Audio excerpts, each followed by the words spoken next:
In the spring of 2019, I lost my mom. Leading up to that is the closest I've ever been to relapse. Strained relationships with my sister. I didn't know if we were going to make it to the other side. But I think we did. Let's get into it. I'm JT. I'm in my mid-30s, have a 10-year media career, and nearly a decade of sobriety. So how did another middle-class kid turn into a blackout drunk and a heroin junkie? More importantly, how did it change, and where do we go from here? This is my story. My mom and I have a unique relationship. It wasn't your stereotypical mama's boy relationship, but my mom was an awesome woman. She grew up in DFW in Richardson. She lived a pretty stereotypical growing up 60s lifestyle. My grandparents, awesome people. She graduated high school early. She went to UT Austin. She studied journalism. She kind of got her hippie phase on a little bit. And then she went on to become an attorney. And around the time she was meeting my dad, she was working in the DA's office in Dallas as a prosecutor. If you know anything about the Dallas area, the 80s were a rough time for crime, and she was putting some bad dudes away. I get to hear awesome stories still to this day of my mom's work in the field of law. And then when I was born and my sister was born, my mom decided to stay at home, be a full-time mom. That changed when my parents got divorced. We've been over it in previous videos, what my home life was like, what my parents' relationship was like. I don't want to get into that too much here. She went back to work right at the time when I was jumping into my drug and alcohol abuse, crazy teenage years. I can't even imagine. I certainly didn't have appreciation for it back then, what she must have been going through as a mom to go back into the workforce. And no, my mom got sober when I was very young. And to know, to recognize in me, to see how that path could be leading, and to know that and want to care for me and be my mother, and also be going back into the workforce and some other things we'll get into. I had no appreciation for it at the time. Wish I did. She was going through a lot. And as I progressed down my path, she would have a few moments here and there where she would talk to me about sobriety. But as I said before, she never pushed it on me. She tried to lead by example. It was tough, though, because I could only see my mom as my mom. And my mom and I were like oil and water a lot of times. It was very similar to my relationship, to my mom and my dad's relationship together. She drove me absolutely insane. I can't explain it. I know she drove my sister insane too, but from my view, the way my mom and my sister's relationship worked is they could have the craziest fight and say like the meanest things to each other, and 5 minutes later, they're just having a normal conversation again, like their lives are going on. Like, I'm not built that way. Anything my parents said to me, I was so sensitive, for one.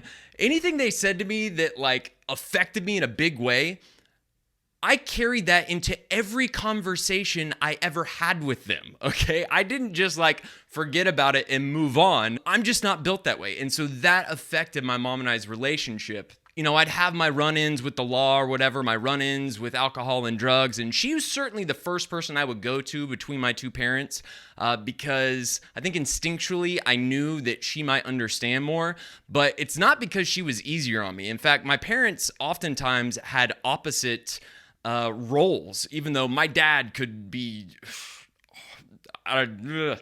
we'll get into dad at a different episode. But my mom could be as hard on me, harder on me than my dad. I think instinctually I would go to her first because I knew her reaction initially would be more rational. And I think that's because I knew about her, a little bit about her journey with sobriety. I think I talked about when I was in college, I would have a time or two where I'd have to have the come to Jesus meeting with mom and dad. And I would go to a few AA meetings, really just to get them off my back.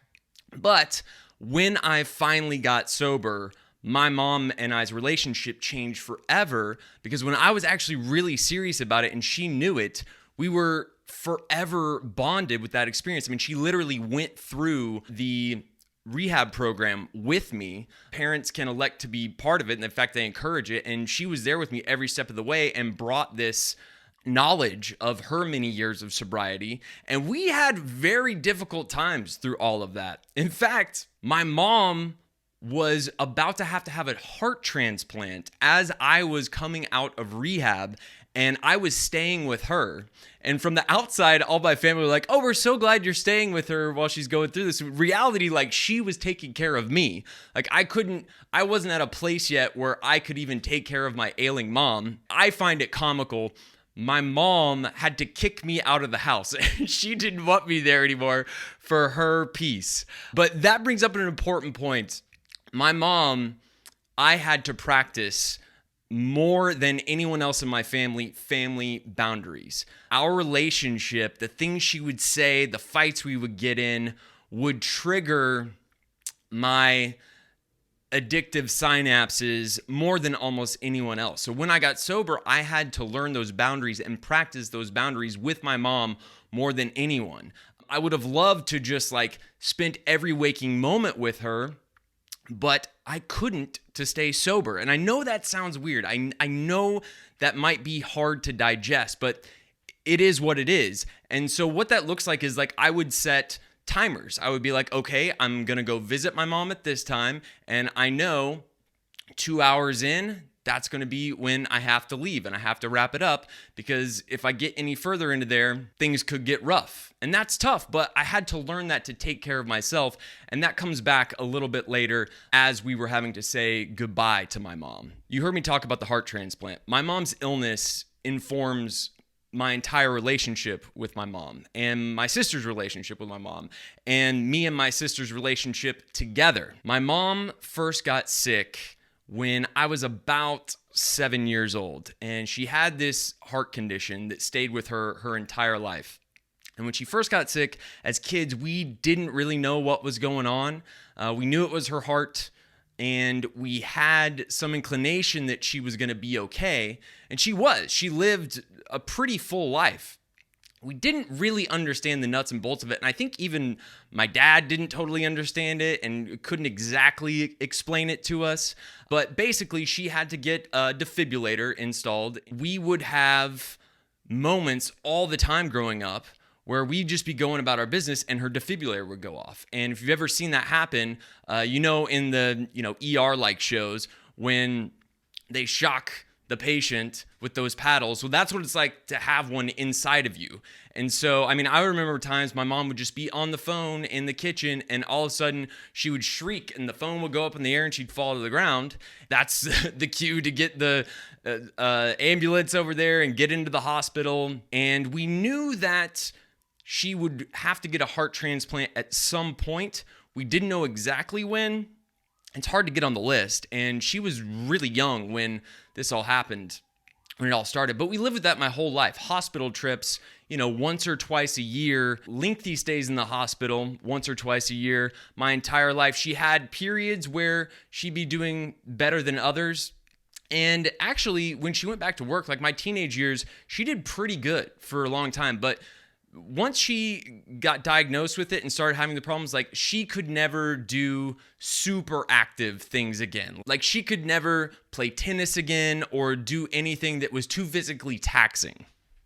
But she also did some amazing things. She had a couple trips to Africa to do mission work and help kids. And those were things that she was just called to do regardless of her illness. Me growing up, I always knew my mom as being sick. So I was conditioned to my mom was going to be sick and I was going to have to visit her in the hospital, and that's just going to be how it was. We thought that if she got the heart transplant and when that happened, that she might be able to go back to more active things in life, but we didn't really know. We didn't know when it was going to happen, and we didn't know what it was going to be like after it happened. So let's fast forward to that. I'm just sober. My mom gets her heart transplant. And it was kind of an amazing story. It was my sister's graduation from college. And so everyone was in Austin. I was literally getting on a plane to fly to Austin. I was going to be a little bit late because I had work. We get the call that she got the call for her heart. So there was literally a caravan from Austin. Our whole family was there to see my sister graduate. Instead, they're all driving back to Dallas to be with my mom as she gets her heart transplant. Everything went as good as it could. I remember going in the room with the chaplain and my sister and my mom, and it was a nice precursor for what would happen later when we had to say goodbye to her. As we do the whole, potential last rites thing before the heart transplant, my mom, with just like so much confidence, looked at me and my sister and goes, "This time is for you, because if I make it, that's great. If I don't make it, I'm going to be with Jesus." My mom's faith is a big part of her life, was a big part of her life, was oftentimes conflicting between us, but later really helped our relationship. After she got the heart transplant, we were all very optimistic. Unfortunately, it didn't go so great. So this was 2012. I got sober December of 2011. It was spring of 2012 when she got the transplant. You have to take an insane array of medications in order to live after getting a new heart. And the medications that are supposed to keep the new heart alive started doing damage to her body in other ways very soon. It was a few years before she ended up passing that her kidneys were just completely wrecked from these medications. And she started to have to go through dialysis.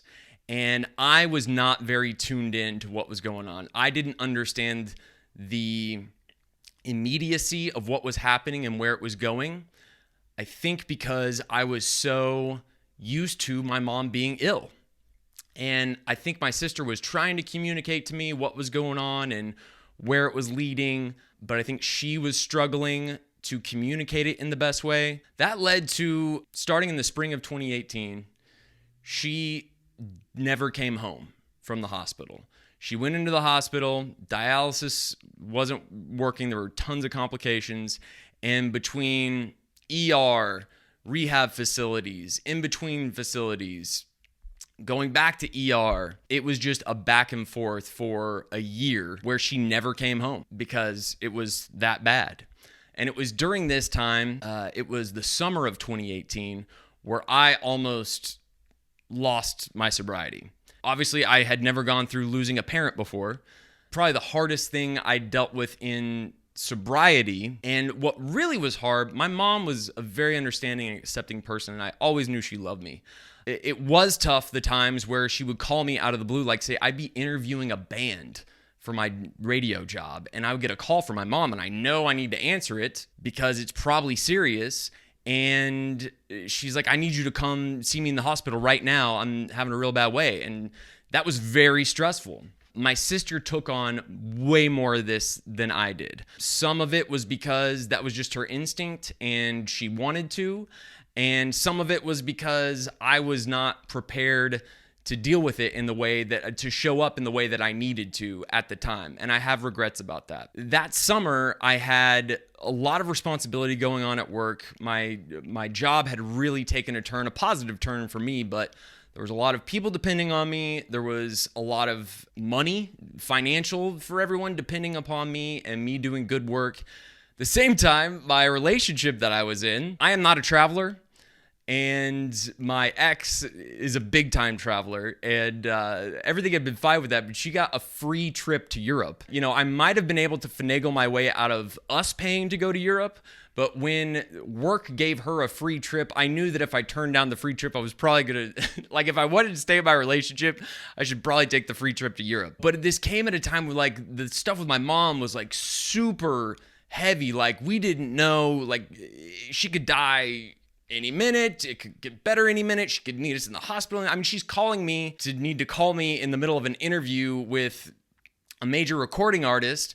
So this is serious. It was very stressful. And it was this time in my life where I didn't feel like I could serve any needs properly. I didn't feel like I could be there properly for work. I didn't think I could properly be there for my significant other. I didn't think I could be there for my mom. I didn't think I could be there for my sister. And yet all of those things needed my all at the moment. That was the closest I've ever been to relapse. So not actually the grief of having to say goodbye to my mom, But all of those things mounting up at that time were when I was closest to relapse. And I knew that because I could feel it. I could feel the restless, irritable discontent. I could feel that emptiness and that anxiety that I talk about coming back. And I wasn't on my recovery program. All those things I mentioned, like that was going by the wayside. And I knew, I could feel it happening. I knew if something didn't change, it was going to get bad. It wasn't because I desired to use drugs or alcohol. I couldn't manage how I felt. And I knew that if I stayed off my game long enough, something was just going to happen. It wasn't going to be like I planned for it or anything like that. It was just going to be like the snap of a finger, and one day I'm using again. Only by the grace of God did I get out of that. Things kind of quieted down.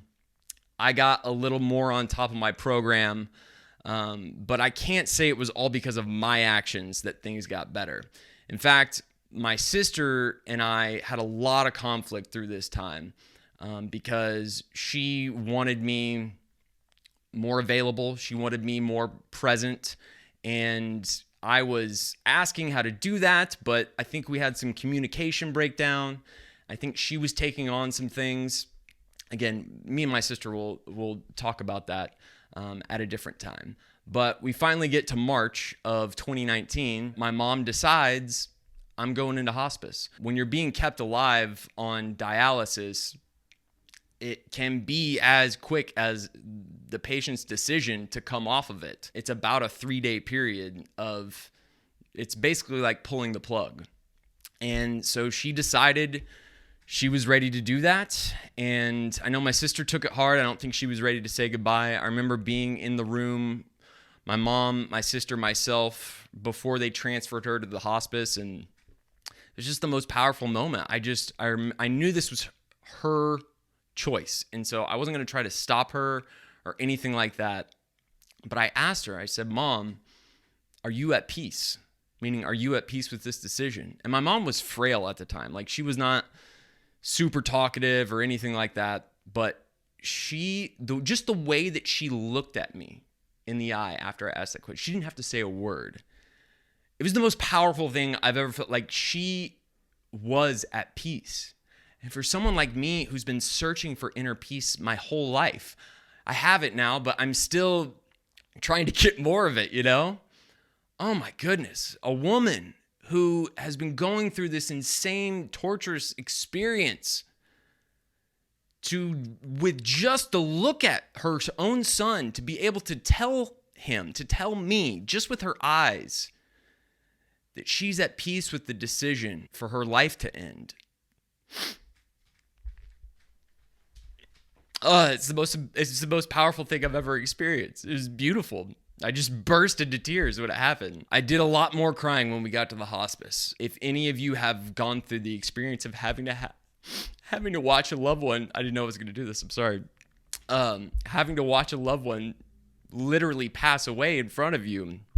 Oh man, it's tough. There's a lot of catharsis, and it's a gradual process, but 3 days is pretty quick. It's gradual because you're in there the whole time, but it was also very powerful. And at my mom's funeral, it was interesting because overall it was lively, it was fun. I know when I spoke, I made jokes and everyone laughed, and it was spirited because that's the way my family is, both sides of my family. And that's the way my mom is. And I knew she would want it that way. There were serious moments too, but I wondered about people who didn't really know my family that well and might go, man, they're just really like in a good mood. JT's really in a good mood. Like, how is he not, so grief stricken and everything? And there's a reason for that. And this is one of the most amazing things, one of the greatest gifts my mom could have ever given me. And it started in that hospice room. And the people from throughout her life and throughout my life who came in that room and who loved on me and my sister and comforted us, it gave me so much strength. I mean, I just felt to have to watch my mom die.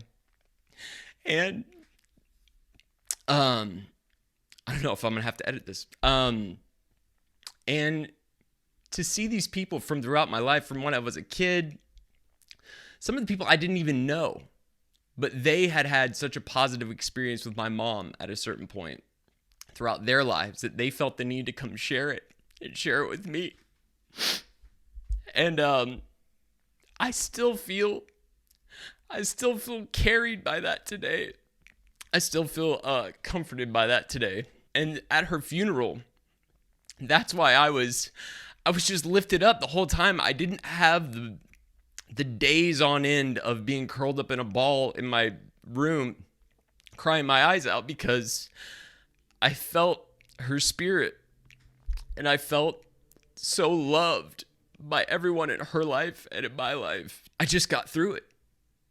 I never thought of relapse as my mom passed away. And the months after, I have times like this where I'll just out of nowhere break down. I remember after she passed, it could be anything. I'd hear a song on the radio.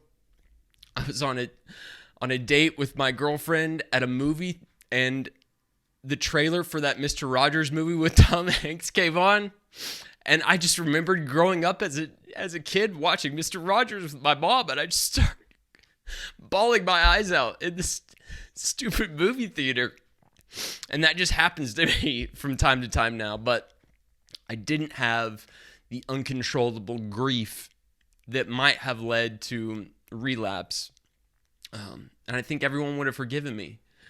No one would have thought twice about it if I relapsed after saying goodbye to my mom. But that wasn't in my purview. I wasn't even thinking about relapse because I felt so loved and so carried through the whole thing. And I still feel that today. You know, my mom, I feel her spirit with me today. There are times that I miss her so much, and I go through things in my life. When I go through really tough days, I have tough things happen, and I'm not sure about what sort of decision to make. My mom used to give the best advice, and I so wish that I could call her during those moments. And you know, it's funny, like all those fights we had, all the conflict we had, all the times I never wanted to see her, speak to her again because of something crappy she said to me. I can't remember one of them anymore. Isn't that amazing? I can't remember. I only remember the good stuff now. I don't remember the bad stuff in a way that I might like chuckle about it, you know? Or me and my sister might have an inside joke about it. I loved talking to her after I got sober about being sober. I loved talking to her about my recovery journey, and I really miss that. I really miss being able to tell her something awesome I heard at a meeting, or some spiritual experience that I had from working with others, or something cool that happened between me and a friend. My mom loved my job.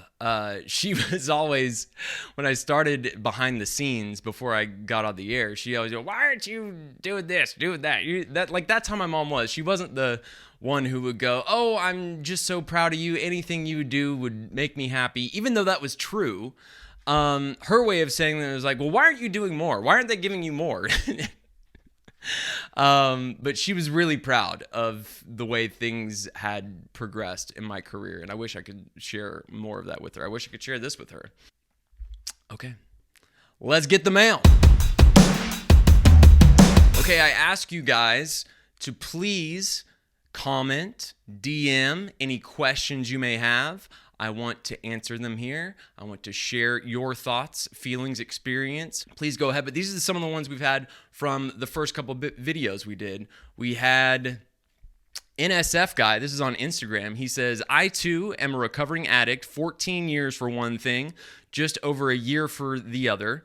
Congratulations on your sobriety, and thank you for your bravery with sharing your story." Thank you so much. Congratulations to you. 14 years. That's amazing. And the reason I picked this one is because he says 14 years for one thing, just over the year for the other. We all may have multiple addictions with multiple substances. I kind of wrap all mine up into one, but other people count days, months, years for certain things and separately for others. We have one from Jocelyn, who I actually went to high school with. She says, "Thank you for sharing. Coming from a family with lots of addiction, I know that was not easy. I pray that when others who are struggling hear this, they will be encouraged and inspired." Thank you so much, Jocelyn. I've gotten a lot of comments over the past couple weeks about these videos. So that's so cool. You're doing this for others and you're going to help others. And let me just say, I think I've done some pretty cool stuff in my career. I've never gotten the type of feedback that I've gotten the past couple weeks because of these videos. So that is incredibly gratifying. That's the whole, if I were to list off the different reasons that I wanted to do this, just the feedback that I've gotten so far has been give back for everything I went to get these videos up. It's been amazing. To Jocelyn's comment and about helping others, I just want to be clear. Absolutely, I want to do this to help others, but there are some selfish reasons that I want to do this too, okay? You know, we say in recovery that when helping others, it's actually a selfish pursuit because it helps us. When I get to help others, I get out of my own headspace. Like when I go to the homeless shelter or go help out at a soup kitchen and I focus on other people's needs, I'm actually helping myself because I'm not bogged down in my own crap. This is a little bit different because I'm actually talking about my own crap, but it is also therapeutic for me to do this. So I don't want it to seem like, I just want to be honest. I don't want it to seem like I'm only doing this to help other people, and because that would be disingenuous. I'm doing this for me too. And not just because it's therapeutic for me, but also I wanted to learn a new skill. I wanted to do more stuff in front of the camera. Just want to be honest about it. So that is the mail once again. If you want to contribute, please reach out. We'll see you next time. Hey family, if you like what we're doing here and you want to see more, please hit the subscribe button and the notification bell. Share it with someone who you think might benefit from watching this, and feel free to comment below. Love.